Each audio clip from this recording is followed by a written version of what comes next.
SIR নিয়ে কেন তৃণমূল কংগ্রেসের রাতের ঘুম চলে গেছে তার কারণ ছোট্ট একটা তথ্য আপনাদের সামনে দিচ্ছি। 2021-এ যে বিধানসভা নির্বাচন হয়েছিল সেই বিধানসভা নির্বাচনে তৃণমূল কংগ্রেসের 12 জন বিধায়ক 5,000-এর কম ভোটে তারা জয়লাভ করেছে।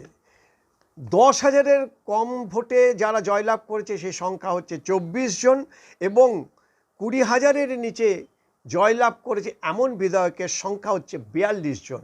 অর্থাৎ 78 জন মোট বিধায়ক যারা খুব সামান্য মার্জিনে বিধানসভাতে জয়লাভ করেছিল।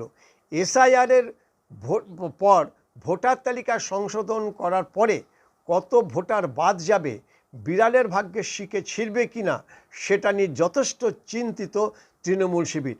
আর সেই কারণেই রাতের ঘুম চলে গেছে তৃণমূল কংগ্রেস নেত্রী এবং second in command Abhishek Bandyopadhyay. SIR নিয়ে কেন তৃণমূল কংগ্রেসের রাতের ঘুম চলে গেছে তার কারণ ছোট্ট একটা তথ্য আপনাদের সামনে দিচ্ছি। 2021-এ যে বিধানসভা নির্বাচন হয়েছিল সেই বিধানসভা নির্বাচনে তৃণমূল কংগ্রেসের 12 জন বিধায়ক 5,000-এর কম ভোটে তারা জয়লাভ করেছে।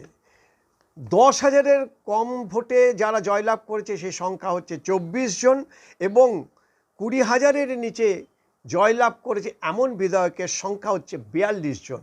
অর্থাৎ 78 জন মোট বিধায়ক যারা খুব সামান্য মার্জিনে বিধানসভাতে জয়লাভ করেছিল। এসআইআরের পর ভোটার তালিকা সংশোধন করার পরে কত ভোটার বাদ যাবে, বিড়ালের ভাগ্যে শিকে ছিঁড়বে কিনা সেটা নিয়ে যথেষ্ট চিন্তিত তৃণমূল শিবির। আর সেই কারণেই রাতের ঘুম চলে গেছে তৃণমূল কংগ্রেস নেত্রী এবং second in command Abhishek Bandyopadhyay.